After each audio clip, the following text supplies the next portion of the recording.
relatively nice day. Not the many harsh winters and stormy conditions she lived through. The grass has grown over the normal sea of mud then. As we stood in the barrack where she was imprisoned, next to the bench where 8 people had to sleep, wondering which one of them would not be alive the following morning, Mindu told us of her experiences. They will live with me and my wife and the other visitors for the rest of our lives.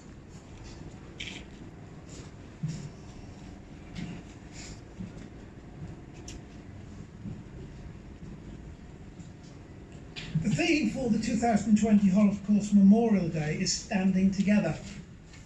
Standing together as we commemorate the Holocaust Memorial Day is an opportunity, not just now, but each future years, as the Lord Mayor has so eloquently said, for people around Coventry and the UK to stand together with those in their local community, to learn about those affected by genocide around the world and take action for the future.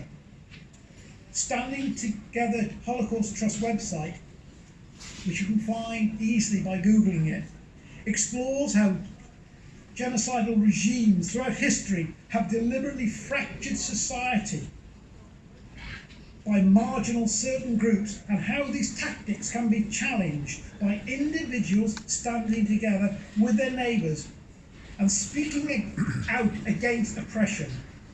Please do go to that website and have a look at it. In the years leading up to the Holocaust, Nazi policies and propaganda deliberately encouraged divisions within German society, urging Aryan Germans to keep themselves separate from their Jewish neighbours.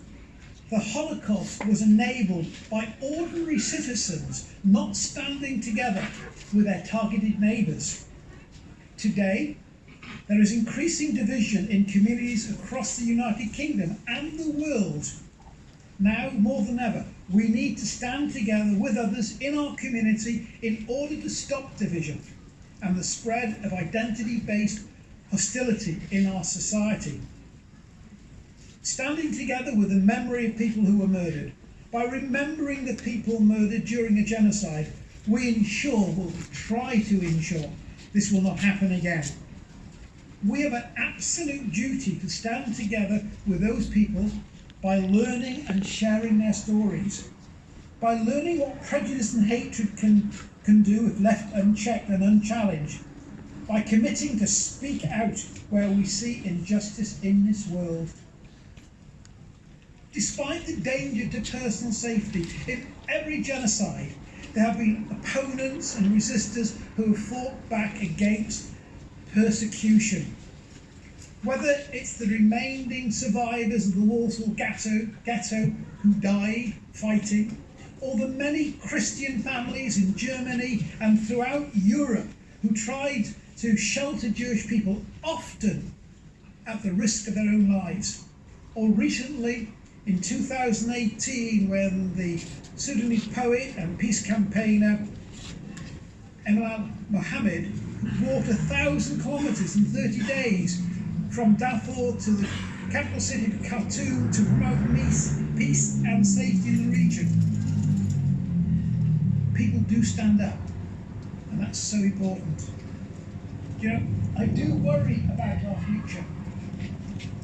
My generation has had the benefit of hearing at first-hand testimony about the Holocaust from survivors.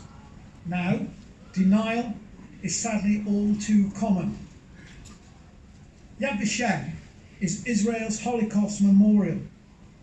In a section designed for children, there's a corridor, long corridor, with many mirrors and just one candle.